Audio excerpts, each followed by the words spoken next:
So, you find yourself divorced, single again, but not quite single, a divorcee after marriage. How do you navigate that? How do you, we live in a society where this is not uncommon. This is the issue many men and women face. I'm divorced, and suddenly I find myself out there having to date again or not. So, how do you navigate that? How do you use that situation, that time to your advantage? And to prevent mistakes, to deal with things, to heal. How do you navigate that? How do you navigate suddenly being alone? You come out of a relationship and suddenly you find yourself alone. And in many instances, with children. Single mom, single dad. How do you, before you enter into another relationship, before you get married, how do you navigate this successfully? So for that, I turn to the wisdom of my wife. See, I have never been in that position. So I can theorize and I can share from some experience from friends of mine. But you have been in that position. Yes. You have been married. How long? I've been married for 17 years. Sure. And then I was single again for 16 years before we got married. Now, coming out of that, being married and suddenly you're single, but you're not quite single. You know, it's an interesting thing that you find that when a woman is divorced, she's divorced. She's labeled divorced. Yes. When a man is divorced, his status is suddenly seen as single. Yes, true. Which is not quite true. It's interesting. So, how did you find people relating to you differently now that you were divorced? Yes, most definitely. I think the first thing that changed is when you were still married, when you, as friends, when you barbecue or bride together, then you would have been invited as a couple. Yes. But now you don't get that invitations anymore. So they dried up. Yes, they dried up. Sure. Now, it's not that, it's not as if your lady friends turned their back on you, but they will invite you for coffee or cake, and it will be alone.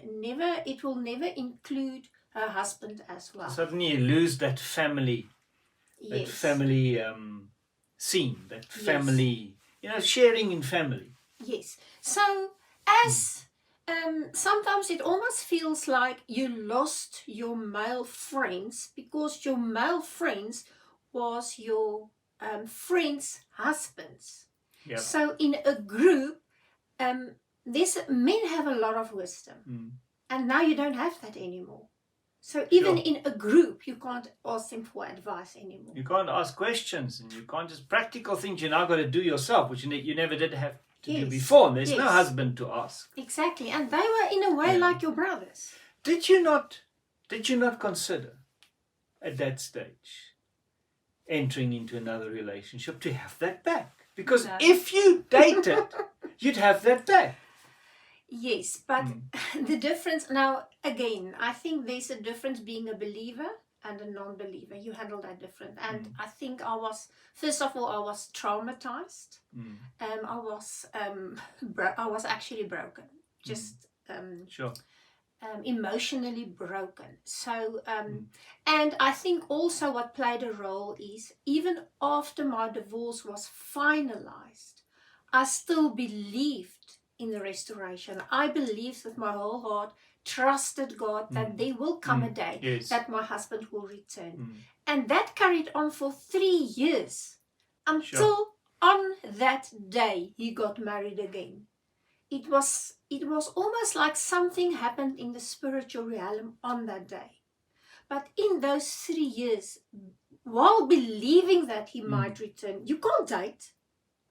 Because in a way you feel you're still married. Yeah. And what also surprised me is that the divorce was not even finalized. That he took his wedding ring on. Off. Yes, he took it off. Well, I found it very difficult to do that. So no, the thought dating again at that stage never crossed my mind. I can understand the 3 years. That was, you lived in hope, but now the hope was dashed. It was gone. There's no hope now. He's not Yeah. returning. Yes. That's now been made clear.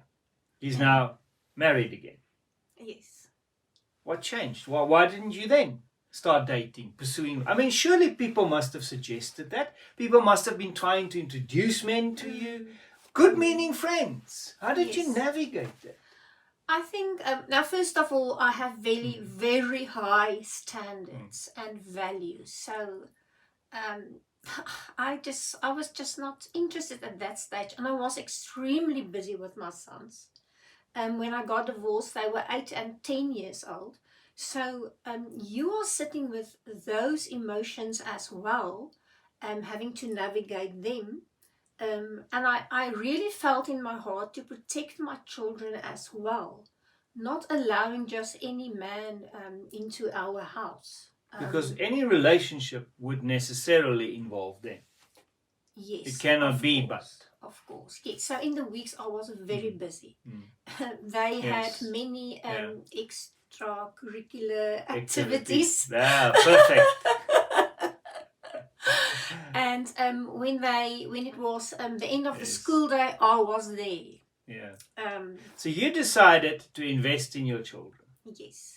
And rather than pursue relationships. Yes. Yes. Looking back, would you change anything?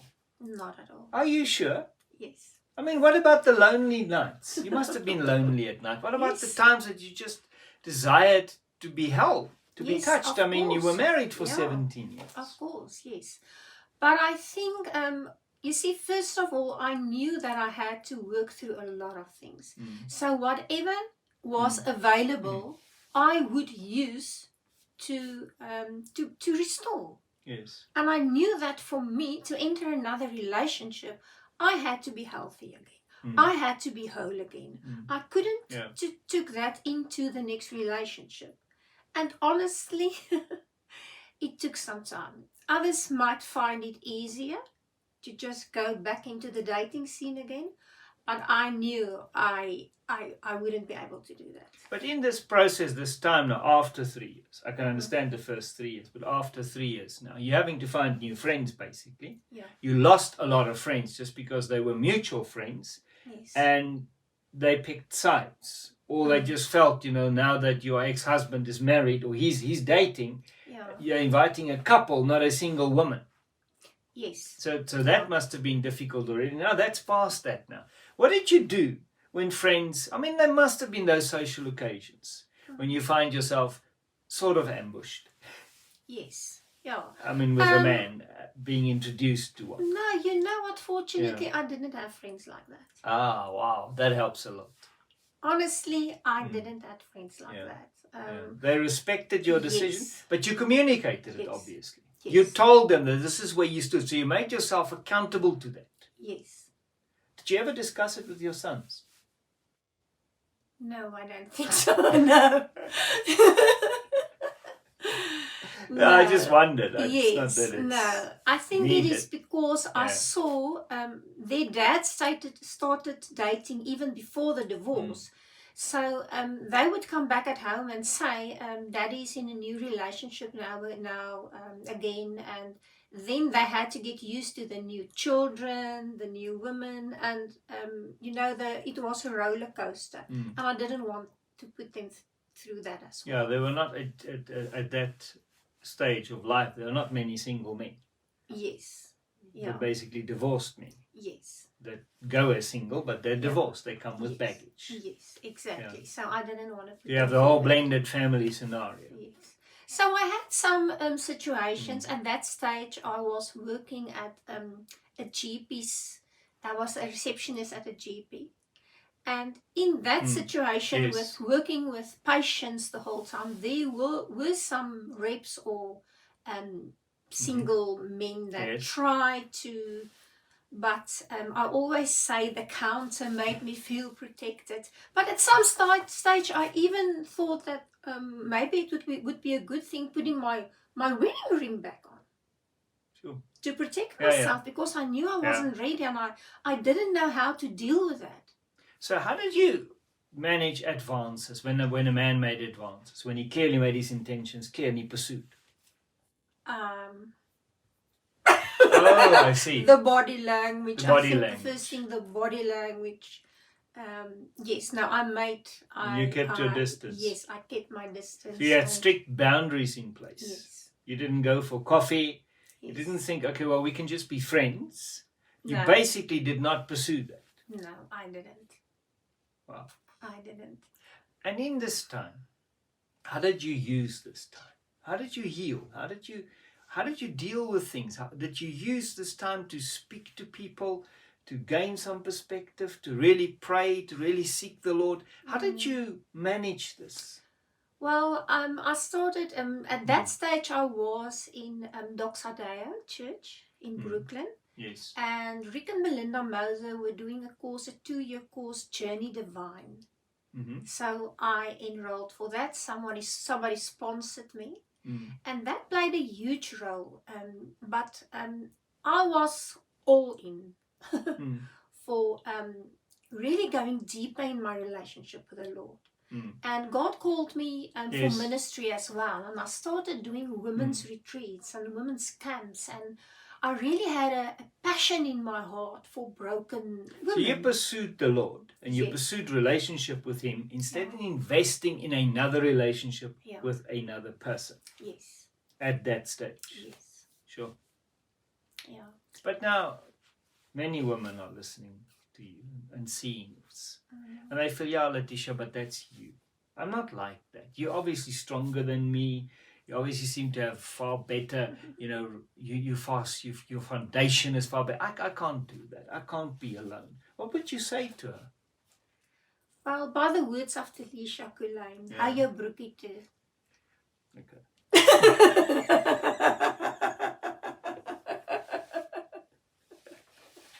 Keep your legs closed.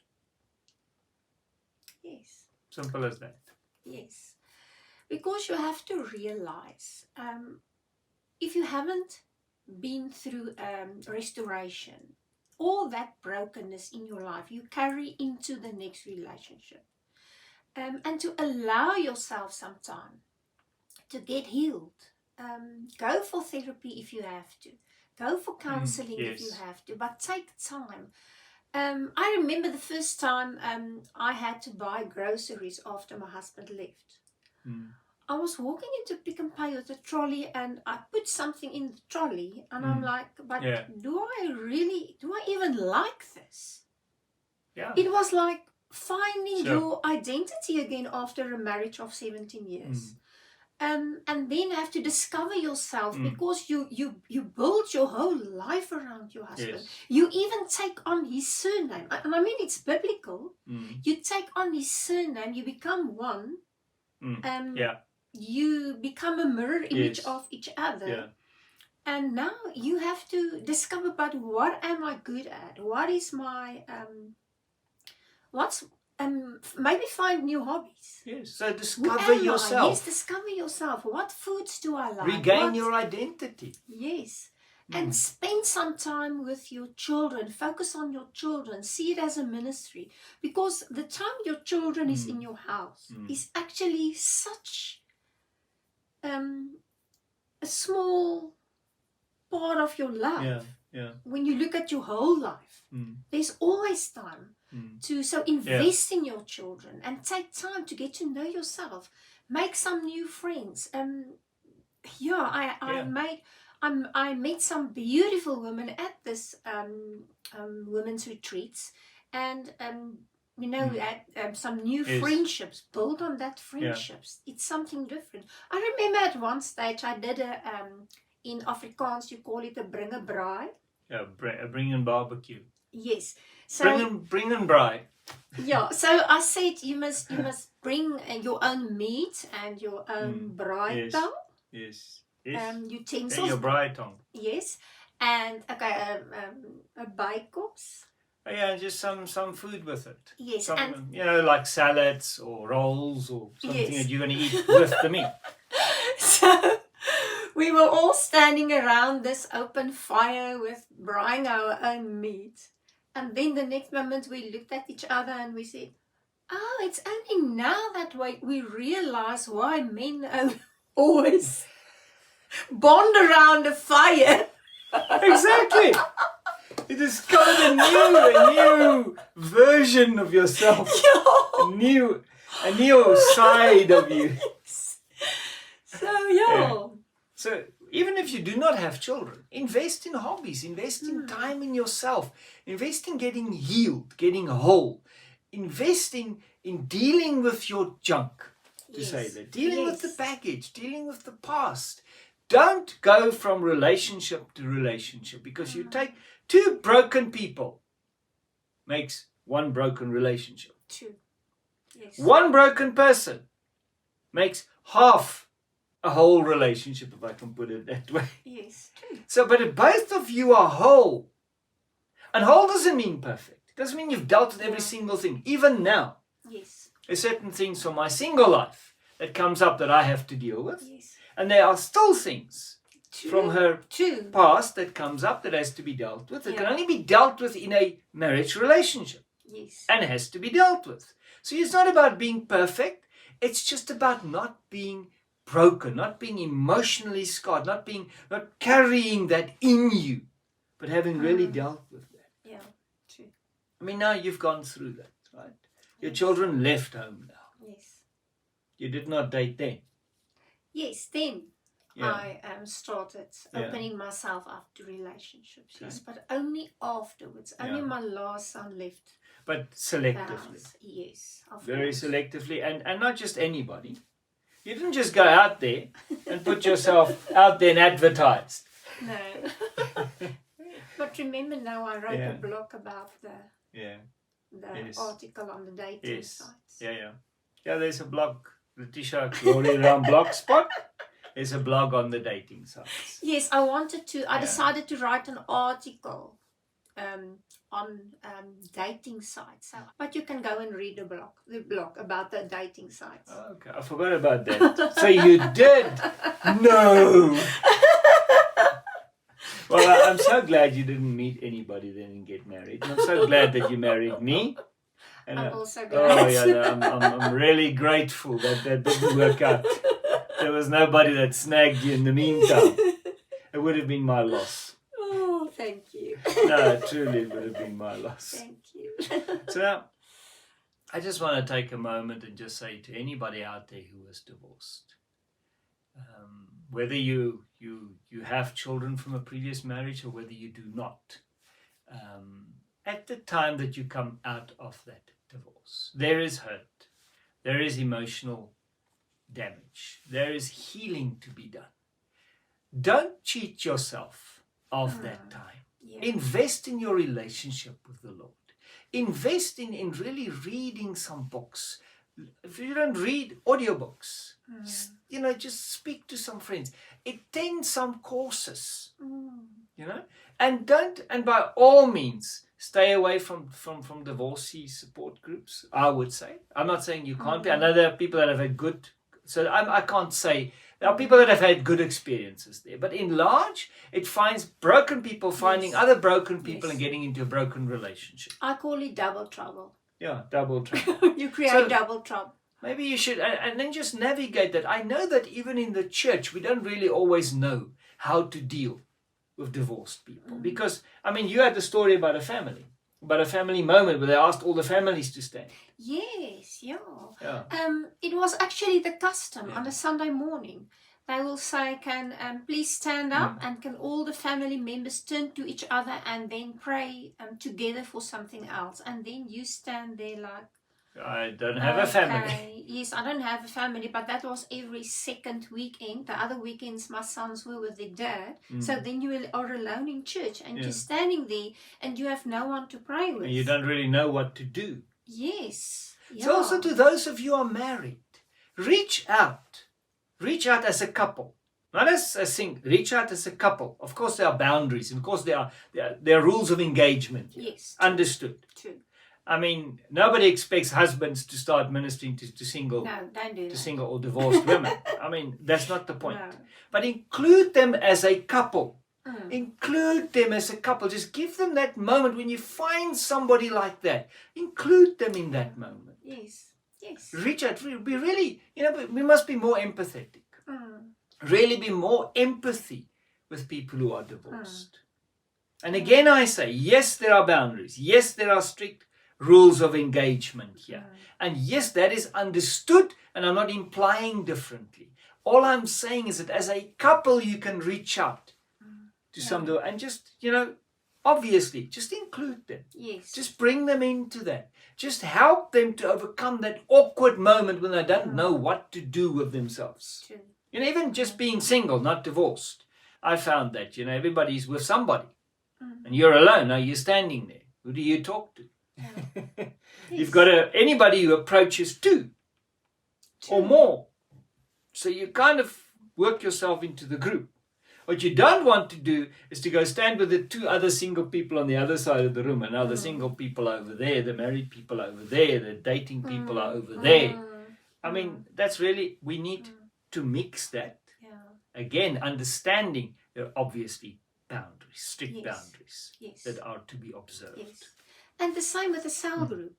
Yes. I got involved in a cell group where they were couples because I didn't want to take my sons to a cell group of women. Yes. I wanted my sons to meet godly men. So I never went to a single cell group. Yeah. I think that's good. I think it's good. Yes.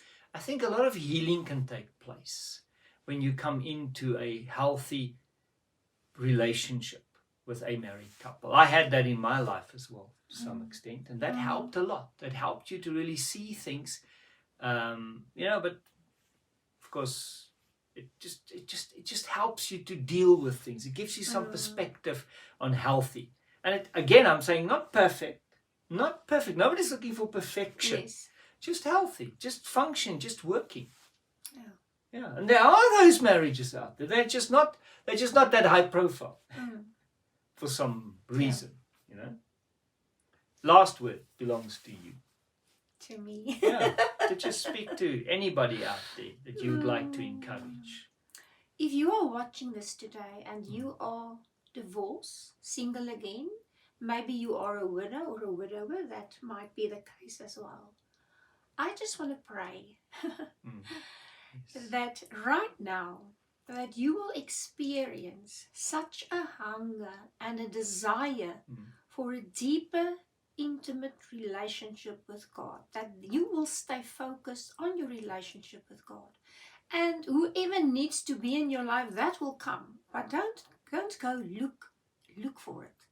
Don't go seeking. Focus on the Lord. And get into the Word, get to know Him better, and from that something else will grow. But keep focused, stay grounded in the Lord, and just concentrate on having a deeper relationship with the Lord. Yes. And protect yourself, protect your heart. Don't go from brokenness to brokenness to brokenness. Take the time to heal before you enter into the new. Value yourself. Put more value on yourself. Really value. I mean, just understand that you have value. Value yourself enough. And value yourself highly enough that you will not just allow any other man or woman into your life. Raise the standard. Yeah, raise the standard. Aspire to more. Aspire to do better. Aspire to not repeat the mistakes of the past. And you do that by focusing on Him, by really engaging with the Lord, by really embracing that the healing work of the Holy Spirit in your life, and just allowing the Lord to make you whole. I'm so glad that you took that time. I'm glad as well. And I'm really glad that you did not go from dating relationship to dating relationship. But that when we finally got married, we got married. To a large extent, you had healed of many of the wounds and gone through many of the things. I cannot tell you the benefit of that. I cannot overemphasize that. It has really blessed us tremendously. So if you have any other subject you want us to cover, or you have anything you'd like us to teach on, or just talk about, engage us in that. Send us an email, glory realm, just like the name of the channel, .sl@gmail.com. And remember that I'm a qualified life coach as well. So if you have a desire for a one-on-one session, I do it face-to-face or on Zoom, you are welcome to contact me as well. Yes. Thank you. And Shalom.